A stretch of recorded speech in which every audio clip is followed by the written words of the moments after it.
ஆச்சி மசாலா. எந்த சமையலும் ருசி தேடும் ரகசியம். 20 ரூபாய். ரொம்ப டயர்டா இருக்கு. இயற்கையான டேட்ஸ், பாதாம், பிஸ்தா, கேஷு அண்ட் ஹனி கொண்டு தயாரிக்கப்பட்ட lion date nut bites. Physical refining செய்யப்பட்ட SKM Poorna rice brand oil. பிரபல இயக்குனரும் நடிகருமான பாக்யராஜ் நேற்று சென்னையில் மாரடைப்பால் காலமானார். அவருக்கு வயது 73.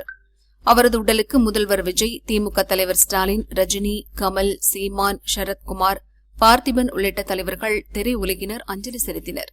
பாக்யராஜ் இறுதிச் சடங்கு முழு அரசு மரியாதையுடன் நடக்கும் என முதல்வர் விஜய் அறிவித்தார். அதன்படி இன்று காலை சென்னை நுங்கம்பாக்கத்தில் உள்ள இல்லத்திலிருந்து இறுதி ஊர்வலம் துவங்கியது. பாக்யராஜின் உடலை வீட்டிலிருந்து நடிகர்கள் பார்த்திபன், சரத்குமார் தோளில் சுமந்து வந்தனர். திரையுலகினர் பலரும் இறுதி ஊர்வலத்தில் பங்கேற்றனர்.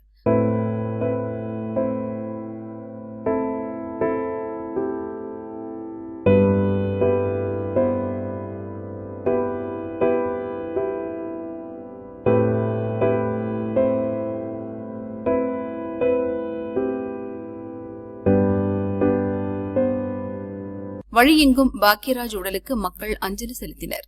பெசன்ட் நகர் மின் மயானத்தை அடைந்ததும் தமிழக அரசு சார்பில் அமைச்சர்கள் ஆனந்த், ராஜ்மோகன் பாக்யராஜ் உடலுக்கு மலர் வளையம் வைத்து அஞ்சலி செலுத்தினர். பாக்யராஜ் உடல் 72 குண்டுகள் முழங்க அரசு மரியாதையுடன் தகனம் செய்யப்பட்டது. மனைவி பூர்ணிமா, மகன் சாந்தனு, மகள் சரண்யா, மருமகள் கீர்த்தி உள்ளிட்ட குடும்பத்தினர், திரையுலகினர் பாக்யராஜுக்கு பிரியாவிடை அளித்தனர்.